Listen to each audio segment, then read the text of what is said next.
విధంగా పనిచేయాలన్నటువంటి దిశా నిర్దేశాలు మనకు వైఎస్ విజయమ్మ గారు చెప్తారు. కాబట్టి మీరందరూ దయచేసి నిశ్శబ్దంగా ఉండండి కోరుకుంటూ మరి మన పార్టీ గౌరవ అధ్యక్షురాలు విజయమ్మ గారిని మాట్లాడవలసిందిగా కోరుకుంటా ఉన్నాను.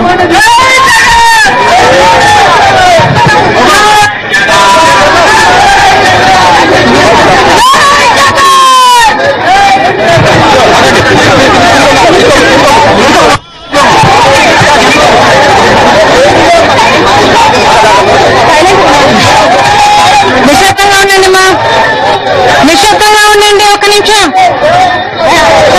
నిశ్శబ్దంగా ఉండండి. ప్రతి ఒక్కరిని కోరుకోవడం జరుగుతా ఉంది. మన పార్టీ వైఎస్ఆర్ కాంగ్రెస్ పార్టీ వచ్చి ఆవిర్భవించి ఈ రోజు రెండేళ్లు పూర్తయిన సందర్భంలో ఇక్కడికి వచ్చిన ప్రతి ఒక్కరికి, రాష్ట్ర ప్రజలందరికీ కూడా, ప్రతి ఒక్కరికి కూడా జగన్ బాబు తరఫున, నా తరఫున శుభాకాంక్షలు తెలుపుకోవడం జరుగుతా ఉంది.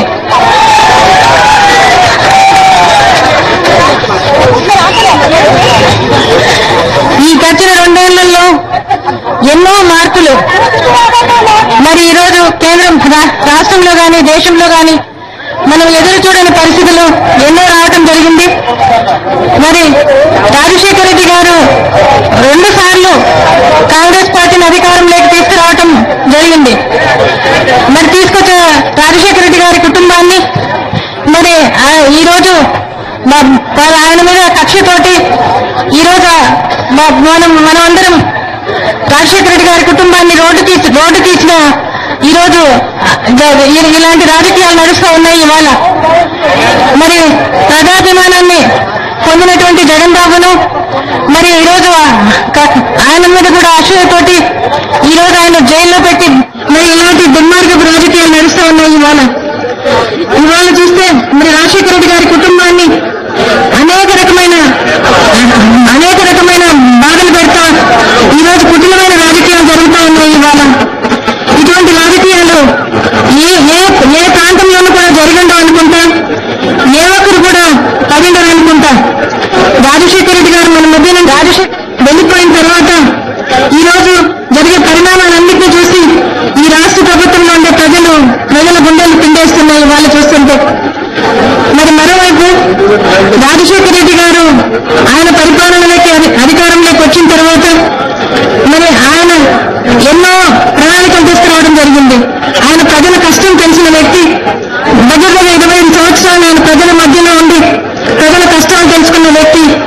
మరి ఈరోజు ఆయన లేకుండా పోయేటప్పటికీ ఈరోజు రాష్ట్రంలో మరి ఈరోజు చాలా బాధాకరమైన పరిస్థితులు చూడాల్సి వస్తూ ఉంది. ఈరోజు ప్రజలు చాలా ఇబ్బందులు పడుతూ ఉన్నారు. రాష్ట్రానికి పెద్ద దిక్కు పోగొట్టుకున్నట్టుగా ఉంది. ఈరోజు రాష్ట్రంలో రాజకీయాలు మారిపోయినాయి. ఇవాళ మరి రాష్ట్రం అధోగతిలో నడుస్తూ ఉంది. ఇవాళ చూస్తే మరి ఆయన రాజశేఖర రెడ్డి గారు ప్రజల గురించి ఎంత ఆలోచించేవాళ్ళు, మరి ఇప్పటి ప్రభుత్వం ప్రజల గురించి ఆలోచించే పరిస్థితిలో లేకుండా ఉంది. ఇవాళ చూస్తే ఒక కరెంటు మీదనే మరి కరెంటు ఛార్జీలు, సబ్ ఛార్జీల పేరుతో 32,000 కోట్ల రూపాయలు ఏ రాష్ట్రంలోనూ దేశంలోనూ జరిగిందని అనుకుంటా. మరి ఈ రోజు ప్రజల మీద భారం వేయటం జరిగింది. అలాగే ఆర్టీసీ ఛార్జీలైనా మరి ఈరోజు భూముల ధరల దగ్గర రిజిస్ట్రేషన్ ఫీజులు మాత్రం పెరిగాయి.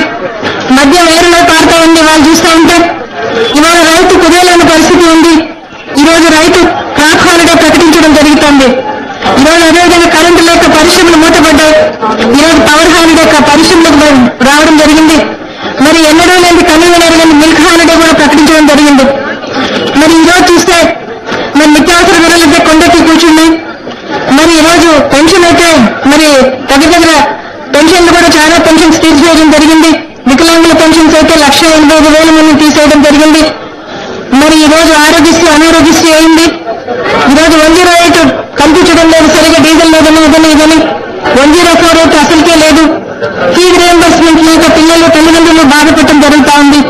ఈరోజు ఏ ఒక్కరు కూడా ఈ రాష్ట్రంలో సంతోషంగా ఉన్నారా అంటే లేని పరిస్థితి ఉంది. ఇవాళ చూస్తా ఉంటే ఇవాళ మీరు ప్రభుత్వానికైతే కాబట్టడం లేదు. వాళ్ళ పదవులు కాపాడుకోవడానికి ఢిల్లీకి తిరగడానికి సరిపోతా ఉంది. మరి నిలదీయాల్సిన ప్రతిపక్షమేమో మరి అది నిలదీయటం లేదు. అసెంబ్లీ పెట్టినా కూడా రావడం లేదు చంద్రబాబు నాయుడు గారు. మరి ఈరోజు ఇలాంటి పరిస్థితుల మధ్యలో మన పార్టీ ఎందుకు వచ్చింది ఒకసారి మననం చేసుకుంటే మనం గుర్తు చేసుకుంటే, రాజశేఖర రెడ్డి గారు ప్రజల కష్టం తెలిసిన వ్యక్తి. ఆయన పదవిలోకి రాకముందు, అధికారంలోకి వచ్చిన ప్రతి సమస్య కూడా ఒక పరిష్కారం చూపించగలిగారు ఆయన ముఖ్యమంత్రి అయిన తర్వాత. ప్రజలు అడగకపోయినా కూడా అనేక రకంగా ఆయన సంక్షేమ పథకాలు పెట్టడం జరిగింది. మరి ఆయన అన్ని వ్యవసాయ వృద్ధులకు భద్రత ఇవ్వడం, వృద్ధాప్యంలో భద్రత, ఆహార భద్రత, ఆవాస భద్రత, ఆహార భద్రత, మరి అలాగే విద్యా భద్రత, ఇవి దృష్టిలో పెట్టుకుని సంక్షేమ పథకాలు తీసుకురావడం జరిగింది. అది ప్రతి మనిషికి అందాలని అండ్ సాచురేషన్ విధానం అనేది తీసుకురావడం జరిగింది రాజశేఖర రెడ్డి గారు. మరి మేనిఫెస్టోలో పెట్టినవి కొన్ని కూడా చేసి చూపించడం జరిగింది. మరి ఈరోజు మేనిఫెస్టోలో 108 లేదు, 104 లేదు, ఆరోగ్యశ్రీ లేదు, ఫీజు రియంబర్స్మెంట్ లేదు. మరి ఇందిరమ్మ ఇల్లులు కూడా దేశమంతా 45 లక్షల ఇల్లు కడితే మరి రాష్ట్రంలో 45 లక్షల 500లో కట్టడం జరిగింది. ఇవన్నీ కూడా మేనిఫెస్టోలో లేవు. ₹2 బియ్యం కూడా మేనిఫెస్టోలో లేదనుకుంటా. మరి ఇవన్నీ కూడా ఆయన తీసుకురావడం జరిగింది. ఈరోజు ప్రణాళిక సంఘం పేదరికం అనేది మన రాష్ట్రంలో 20% ఉంది అని చెప్పి గణాంకాలు చూపిస్తా ఉన్నారు. కానీ ఎంతో మందికి, చాలా మంది ఆ పేదరికం దాంట్లోకి వస్తామనేది చూపించడం లేదు. అది రాజశేఖర రెడ్డి గారు గుర్తించి అనేక సంక్షేమ పథకాలు తీసుకురావడం జరిగింది. మరి రాజన్న యుగం ఈరోజు మనం తెచ్చుకోగలుగుతామని చెప్పి జగన్ బాబు చెప్తా ఉన్నారు. రాజన్న సువర్ణ యుగం తెచ్చుకుంటామని చెప్పి. మరి ఆ సువర్ణ యుగంలో ఏం జరిగింది అంటే 5 సంవత్సరాల 3 నెలల కాలంలో మరి ప్రజలకు ఏది కావాల్సిందో, ఒక తల్లిగా బిడ్డలకు ఏది కావాల్సిందో, బిడ్డలు అడగకపోయినా కూడా తల్లి నెరవేరుస్తుంది. అలాగా రాజశేఖర రెడ్డి గారు 5 సంవత్సరాల 3 నెలల పరిపాలన, అదొక సువర్ణ యుగం. ఆ విధంగా జరిగింది రాజన్న యుగం. మరి అంతేకాకుండా రాజన్న యుగంలో ఒక్క పైసా కూడా దేని మీద పెంచే ప్రభుత్వంగా ఉన్నది రాజన్న యుగం. మరి ఈరోజు చూస్తే మరి పెట్రోల్ ధర పెరిగినా, డీజిల్ ధర పెరిగినా, బొగ్గు ధర పెరిగినా, ఆ రోజు కరెంటు ఛార్జీలు కూడా 1 పైసా పెరిగింది లేదు. ఆర్టీసీ ఛార్జీలు కూడా 1 పైసా పెరిగింది లేదు. మరి రాజన్న యుగంలో ఆ రోజు గ్యాస్ పెంచితే మరి అక్కచెల్లెళ్ళు భరించలేదని చెప్పి ప్రభుత్వమే భరించడం జరిగింది. అది రాజన్న యుగంలో జరిగింది. మరి వ్యవసాయదారునికి చూస్తే, ఆ రోజు రైతుకు చూస్తే మరి ఆ రోజు ఎరువుల ధరలు పెరగలేదు, ఆ రోజు విత్తనాల ధరలు పెరగలేదు. మరి గిట్టుబాటు ధరలైతే చాలా భారీ, సంవత్సరానికి ధాన్యానికి 100 రూపాయలు పెరగడం జరిగింది. మరి అదేవిధంగా ఆ రోజు మరి అన్ని రాష్ట్రాల్లో, కాంగ్రెస్ పాలిత రాష్ట్రాల్లో, అన్ని రాష్ట్రాల్లో కూడా ఉచిత విద్యుత్ ఇవ్వలేదు. మరి మన రాష్ట్రంలో ఉచిత విద్యుత్ ఇవ్వడం జరిగింది. కరెంటు పక్కన రద్దు చేయడం జరిగింది. రైతులకు ఎప్పుడు నేనున్నానని భరోసా కల్పించారు రాజన్న యుగంలో ఆ రోజు. మరి అదేవిధంగా ఫీజు రియంబర్స్మెంట్ విషయానికి వస్తే పేదల పిల్లలు చదువులకు పేదలు కాదు, ధనానికి పేదలు కావచ్చు అని చెప్పి ఆయన ప్రతి ఒక్క పిల్లాడు MBA చదవాలని, MS చదవాలని, మరి డాక్టర్లు కావాలని, ఇంజనీర్లు కావాలని, కలెక్టర్లు కావాలని ఆ రోజు ఆయన పెట్టడం జరిగింది. ప్రతి పథకం కూడా సాచురేషన్ విధానం అంటూ తీసుకురావడం జరిగింది. మరి అక్కచెల్లెలు లక్షాధికారులు కావాలని మరి ఆ రోజు వాళ్ళకు అన్ని రకాలుగా పాల వడ్డీ రుణాలు తీసుకొచ్చి భారీ ఎత్తున ఇచ్చి భర్తలకు తీసుకొని విధంగా ఆ రోజు రాజన్న యుగంలో ఆడవాళ్ళందరూ నిలబెట్టగలిగారు ఆయన అవాల. మరి ఈ విధంగా రాజన్న యుగం ఉంటే మరి మన పార్టీ రాజశేఖర రెడ్డి గారు పోయిన తర్వాత మరి జగన్ బాబు విషయానికి వస్తే మరి జగన్ బాబు ఎందుకు పార్టీ పెట్టాల్సి వచ్చింది అంటే మరి కాంగ్రెస్ పార్టీ, తెలుగుదేశం పార్టీ మరి ఈ రోజు రాజశేఖర రెడ్డి గారు సంక్షేమ పథకాలైనా, రాజశేఖర రెడ్డి గారి మాటలైనా వీళ్ళు ఏవి కూడా మరి వాళ్ళు తూట్లు పడుస్తా ఉన్నారు. దానికి ఎదిరించి నిలబడటానికి మరి జగన్ బాబు సారథ్యంలో వైఎస్ఆర్ కాంగ్రెస్ పార్టీ రావటం జరిగింది. అంతేకాకుండా రాజశేఖర రెడ్డి గారి కోసం ఆ రోజు దగ్గర 700 మంది గుండెలు పగిలిపోయి మరి అటువంటి వారిని ఓదార్చడానికి పార్టీ ఒప్పుకోలేదు. కాంగ్రెస్ పార్టీలో ఉన్నప్పుడు పార్టీ ఒప్పుకోలేదు. మరి అప్పుడు నల్లకాలలో ఇచ్చిన మాట కోసం ఆయన నిలబడి మరి ఆ మాటను నెరవేర్చడానికి కోసం అని చెప్పి ఆయన ఆ రోజు జగన్మోహన్ రెడ్డి గారు కష్టాలు వస్తాయని తెలుసు అయినా కూడా కష్టాలకు నిలబడగలుగుతామని చెప్పి తెగింపులో జగన్బాబు రెడ్డి తెగింపులో ఈ పార్టీ రావడం జరిగింది. మరి అంతేకాకుండా మరి తెలుగువారి ఆత్మాభిమానాన్ని కాపాడటానికి కోసం ఆ రోజు ఈ పార్టీ పెట్టడం జరిగింది. మరి ఈరోజు చూస్తే 2 ఏళ్లుగా ఇంటింటి పార్టీ అయింది మన పార్టీ. ఈరోజు వైఎస్ఆర్ కాంగ్రెస్ పార్టీ అని చెప్పొచ్చు. మరి ఈరోజు మరి అన్ని రకాల వర్గాల వారికి కూడా ప్రాతినిధ్యం కల్పిస్తా ఉంది. రైతులకు, పేదలకు, మరి అంచబడిన వర్గాలకు, మైనారిటీలకు ప్రతి ఒక్కరు కూడా ప్రాతినిధ్యం కల్పిస్తా ఉంది ఈరోజు పార్టీ. మరి ఈరోజు పార్టీ మీద నమ్మకం, మరి రాజశేఖర రెడ్డి గారి మీద నమ్మకము, మరి ఈరోజు రాజశేఖర రెడ్డి మాట నమ్మకం మీద ఈరోజు మనమందరం అదే నమ్మకంతో మనం ముందుకు పోవాల్సిన అవసరం ఉందని చెప్పి ఈ పార్టీని తీసుకురావడం జరిగింది జగన్ బాబు. మరి ఈరోజు ఈ పార్టీ ఎవరి పక్షం, ఏ పక్షం అని అడిగితే మరి మన అధికార పక్షం, పాలక పక్షం కాంగ్రెస్ పార్టీ అయితే, మరి ప్రధాన ప్రతిపక్షం తెలుగుదేశం అయితే, వైఎస్ఆర్ కాంగ్రెస్ పార్టీ ఎప్పుడు కూడా ప్రజల పక్షాన్ని నిలబడింది.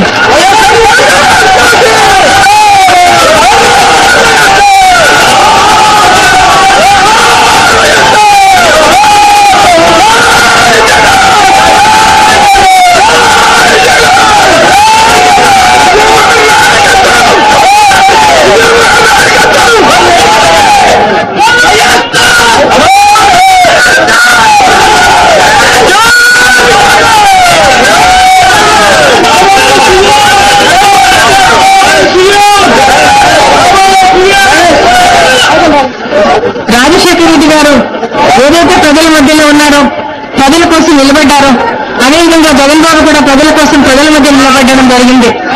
మరి అది రాజశేఖర రెడ్డి గారు దగ్గర 3 దశాబ్దాల పాటు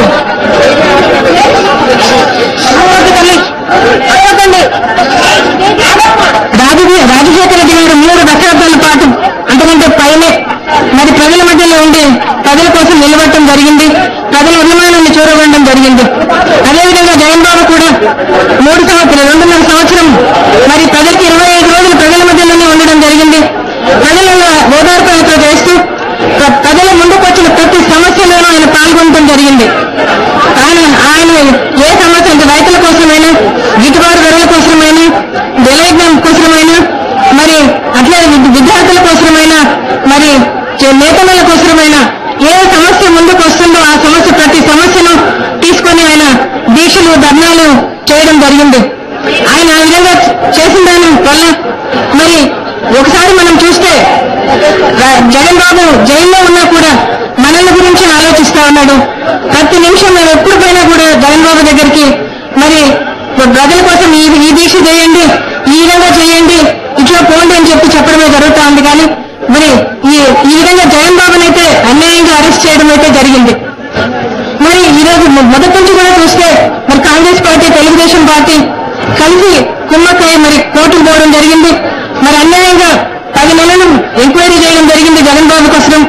జగన్ బాబుని అసలు సంబంధం లేదు. జగన్ బాబు 52వ ముద్దాయిగా ఉన్న జగన్ బాబును మొదటి ముద్దాయిగా పెట్టి ఎంక్వైరీ స్టార్ట్ చేశారు. 10 నెలలు బయట ఉన్నా కూడా ఎటువంటిది ఏమి చేసుకోలేకపోయారు. మళ్ళీ కూడా తర్వాత కూడా బై ఎలక్షన్స్ రావడం జరిగింది.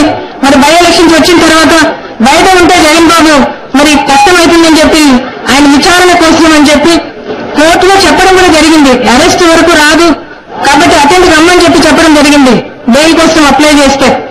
కానీ అయినా కూడా వచ్చినప్పుడు సిబిఐ విచారణ పేరుతో ఆయన అరెస్ట్ చేయడం జరిగింది. ఆయన చెప్పే కారణం జగన్ బాబు ఎంపీ అట, జగన్ బాబు ఒక పార్టీకి ప్రెసిడెంట్ అట, మరి ఆయన ఈ సాక్షుల్లో ప్రభావితం చేస్తాడని చెప్పి జైల్లో పెట్టారు. కానీ ఈ రోజు కూడా పెద్ద విచారణ జరగడం లేదు.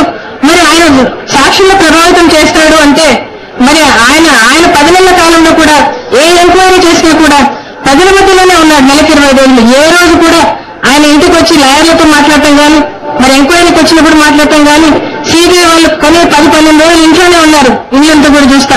మరి అటువంటిప్పుడు కానీ ఏ పొద్దు కూడా ఆయన రాలేదు. మరి అటువంటి ఆయన ఎలాంటి సాక్షులు ప్రభావితం చేస్తాడు? మరి ఒక పార్టీకి ప్రెసిడెంట్ అంటే ముందు కూడా ప్రెసిడెంటే, ఇప్పుడు కూడా ప్రెసిడెంటే, రాబోయే రోజుల్లో కూడా ప్రెసిడెంటే. మరి అటువంటిప్పుడు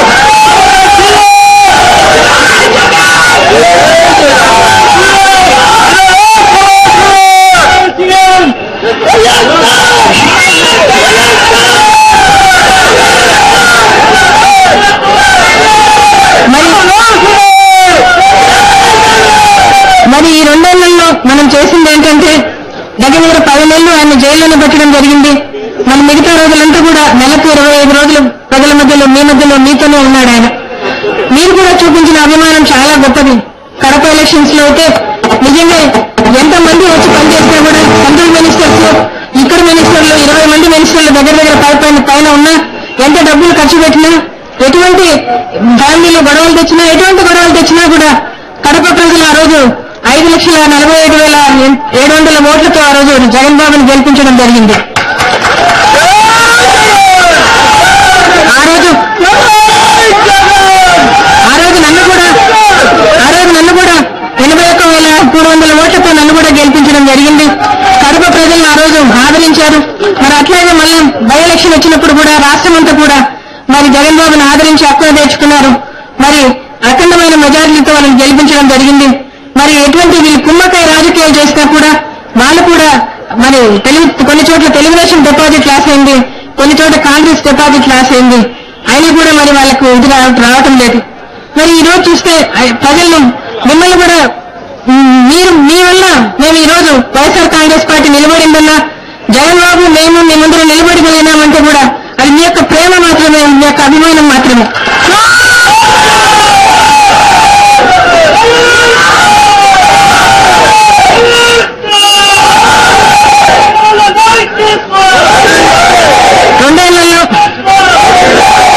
రెండేళ్లలో ఓదార్పు యాత్ర జరిగింది.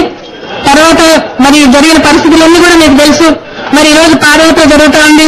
పాదయాత్ర కూడా ప్రజల సమస్యల్లో చాలా సమస్యల్లో ఉన్నారు, వాళ్ళకు భరోసా ఇవ్వాల్సిన అవసరం ఉంది మనం అని చెప్పి షర్మిలమ్మని పంపించడం జరిగింది. ఈ రోజు ప్రజలకు భరోసా ఇస్తూ ముందుంది మంచి కాలం అని చెప్తూ మరి వాళ్ళ ప్రజలందరికీ ధైర్యం చెప్తా పాదయాత్ర జరుగుతూ ఉంది. పాదయాత్రను కూడా గొప్పగా మీరు నీరాజనాలు పడతా ఉన్నారు అన్ని చోట్ల కూడా. దానికి కూడా నేను అందరికీ కూడా రాష్ట్ర ప్రజలందరికీ కూడా కృతజ్ఞతలు చెల్లించుకుంటా ఉన్నాను. అంతేకాకుండా మొన్నటికి మరి వీటన్నిటికీ నిరసనగా మనం సిబిఐ చేస్తా ఉండే దానికి నిరసనగా నేను నా దగ్గరకు వచ్చి చాలా మంది అడగడం జరిగింది, జగన్ బాబు కోసం ఏం చేయలేమమ్మా మనము అని చెప్పి. మరి ఏం చేస్తే బాగుంటుందని చెప్పి ఆ రోజు ఆలోచన చేసి మన సంతకాల సైతం అది తీయాలని అనుకోవడం జరిగింది. అది ఎవరికి ఇబ్బంది లేనిది, ఏ ధర్నా రాస్తారాకో ఏ పోలీస్ స్టేషన్లు అవసరం లేదని చెప్పి దాన్ని తీసుకోవడం జరిగింది. నేను ఒక్క కాల్ చేశాను అందరికీ కూడా. మరి ఆ రోజు 1 కోటి మంది సంతకాలు పెట్టాలంటే ఆ రోజు 2 కోట్లకు పైన సంతకాలు పెట్టి మీరు ఈ కుటుంబాన్ని ఆదరించి నిలబెట్టినందుకు మీకందరికీ రాష్ట్ర ప్రజలందరికీ కూడా నేను కృతజ్ఞతలు చెల్లించుకుంటున్నాను. ఇవాళ ఇది జరగబోయే కాలాన్ని గురించి మీకందరికీ నేను చెప్పబోతున్నాను. ఇవాళ మనమందరం ప్రజల మధ్యలో ఉండాలి, ప్రజలతో మమేకం అవ్వాలి. అదే జగన్ బాబు మీకు చెప్పమన్నారు. ఇవాళ ఆయన జైలు నుంచి నాకు చెప్పంపించిన ఇది మీకు తెలియజెప్తా ఉన్నా. మీరందరూ కూడా ప్రజల మధ్యలో ఉండాలి, ప్రజలతో మమేకం అవ్వాలి, ప్రజల కష్టాల్లో పాలు పంచుకోవాలని కార్యకర్తలందరికీ కూడా మనవి చేస్తా ఉన్నాను. ఇవాళ మన పార్టీని ఇంకా మనం ఇంకా బూత్ కమిటీలు, మండల కమిటీ, వార్డు కమిటీలు ఇట్లాంటివన్నీ కూడా త్వరగా వేసుకుని ప్రతి నిమిషం కూడా వేస్ట్ చేయకుండా పార్టీ ఏ దానికి కాలిచ్చినా కూడా దానికి స్పందిస్తూ అక్కడికక్కడ ప్రజల సమస్యల్లో స్పందిస్తూ మీరందరూ ఉండాలని, మన పార్టీని ముందుకు నడిపించుకోవాల్సిన అవసరం ఉందని చెప్పి జగన్ బాబు చెప్పమనింది. మీకందరికీ కూడా నేను చెప్తా ఉన్నా, మీరందరూ కూడా ఒక్క నిమిషం కూడా వేస్ట్ చేయకుండా మనం ఈ ప్రభుత్వం మీద మరి చంద్రబాబు నాయుడు గారు మాట్లాడుతూ ఉన్నారు, ఆయన పెద్ద ప్రజల సమస్యలు రాబట్టడం లేదు. నాకే ఆశ్చర్యం అనిపిస్తారు. ఎంతసేపు 3.5 సంవత్సరం కిందట రాజశేఖర రెడ్డి గారు పోతే ఇవాళ రాజశేఖర రెడ్డి గారి మీద జగన్ బాబు మీద అయిపోయింది. మరి నేను రాజకీయాలకు మాట్లాడతానని చెప్పి నా మతాన్ని గురించి మాట్లాడటం జరగడం అయిపోయింది. మరి షర్మిలమ్మ పాదయాత్ర చేస్తానని చెప్పి ఆమె గురించి, ఆమె భర్తల గురించి అన్యాయంగా మాటలు మాట్లాడుతా ఉన్నాడు. ఎవరు సభ్య సమాజం ఒప్పుకునే మాటలు కూడా కాకుండా రోజు అదే మాటలు మాట్లాడుతా ఉన్నాడు ఆయన. మరి వీళ్ళిద్దరికీ జవాబు చెప్పే రోజు తొందరలో రానుంది. మనం దానికోసం మనం పనిచేసుకోవాల్సిన అవసరం ఉంది. వైఎస్ఆర్ కాంగ్రెస్ పార్టీని మనం తెచ్చుకోవాల్సిన అవసరం ఉంది. అత్యధికమైన మెజారిటీలతో మనం గెలిచి మనం మరణ రాజశేఖర రెడ్డి గారి సువర్ణయుగాన్ని తెచ్చుకొని మరి ఆ సువర్ణయుగంలో ప్రతిదీ కూడా జగన్ బాబు ప్లీనరీలో ఏదైతే చెప్పాడో, అమ్మఒడి అయితేనేమి, రైతులకు 3,000 కోట్లు స్థిరీకరణ నిధైతేనేమి, వడ్డీ లేని రుణాలైతేనేమి, ఇవన్నీ కూడా మీరు ప్రజల మధ్యకు తీసుకెళ్ళండి. ప్రజలతో చెప్పండి, బాగా రాజశేఖర రెడ్డి గారు చేసింది చెప్పండి. మరి ఇవన్నీ కూడా మీరు చెప్పి మన పార్టీని బలపరచాల్సిందిగా మిమ్మల్ని అందరినీ నేను కోరుతా ఉన్నాను ఇవాళ.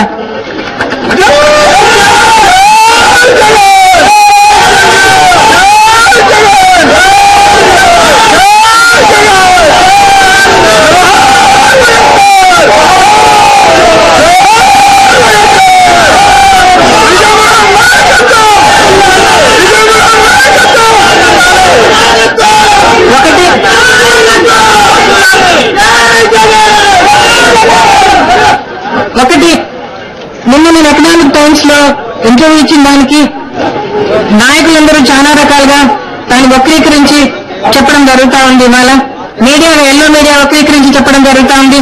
వారందరికీ కూడా నేను మనవి చేస్తా ఉన్నాను. ఇవాళ రాజశేఖర రెడ్డి గారు పోయిన తర్వాత, రాజశేఖర రెడ్డి గారు 30 సంవత్సరాలకు పైనే కాంగ్రెస్ పార్టీకి లాయల్ గా ఉన్నారు. పార్టీని తీసుకురావడానికి ఆయన ఎంతో కష్టపడ్డారు. ఆయన ప్రాణం పోయేంత వరకు ఆ పార్టీలోనే ఉన్నారు. మరి అటువంటిప్పుడు ఈ రోజు నా కొడుకును ఈ రోజు 10 నెలల నుంచి జైల్లో పెట్టారు.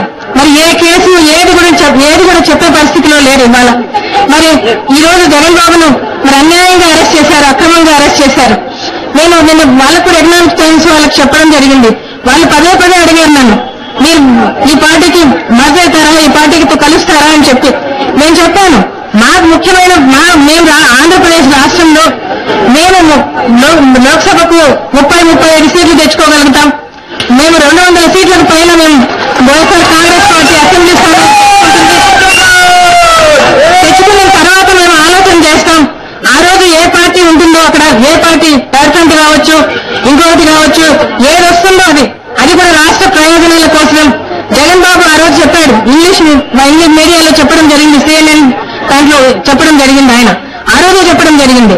ఆ రోజు ఏ పార్టీ ఉంటుందో ఆ పార్టీకి మేము రాష్ట్ర ప్రయోజనాల దృష్ట్యా మేము వాళ్ళకి సపోర్ట్ చేస్తాము ఆ రోజు బయట నుంచి అని చెప్పి చేసి, ముఖ్యమైన రైల్వే శాఖ కానీ లేకుంటే వ్యవసాయ శాఖ కానీ అట్లాంటి ముఖ్యమైన జలయజ్ఞం పూర్తి చేసుకోవాల్సిన అవసరం ఉంది. కాబట్టి అవన్నీ వాటి పోర్ట్ఫోలియోలు తీసుకొని మా రాష్ట్రానికి ఉపయోగపడేటట్లుగా ఆ రోజు మేము చేస్తామని చెప్పి జగన్ బాబు చెప్పడం జరిగింది. అదే మాట నేను కూడా చెప్పడం జరిగింది. ఆ రోజు అక్కడ ఏ థర్డ్ ఫ్రంట్ వస్తుందో లేకపోతే ఇంకో పార్టీ వస్తుందో ఏదొస్తుందో తెలియదు. రాష్ట్ర ప్రయోజనాల కోసం ఆ రోజు ఆలోచిస్తాము అని చెప్తే ఆ రోజు ఎకనామిక్స్ పార్టీ మరి ఎకనామిక్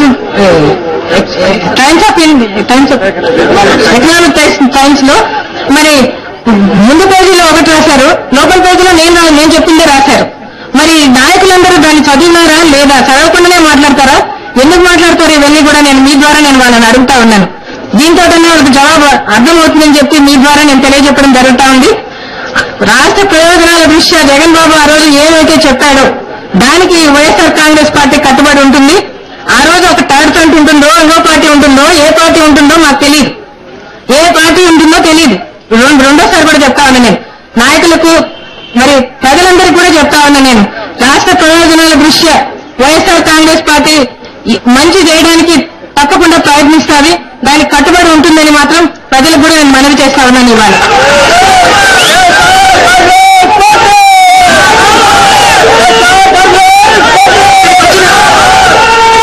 ఇక్కడికి వచ్చిన మీ అందరికీ పేరుతున్నా. మరి రాష్ట్ర ప్రజలందరికీ కూడా ఈ కుటుంబాన్ని నిలబెట్టినందుకు, ఈ కుటుంబంతో నిలబడినందుకు, ఈ కుటుంబం కోసం ప్రార్థన చేసినందుకు, ఈ కుటుంబం కోసం నడిచినందుకు ప్రతి ఒక్కరికి కూడా నా హృదయపూర్వకంగా చేతులకి నమస్కరిస్తూ సెలవు తీసుకుంటాం.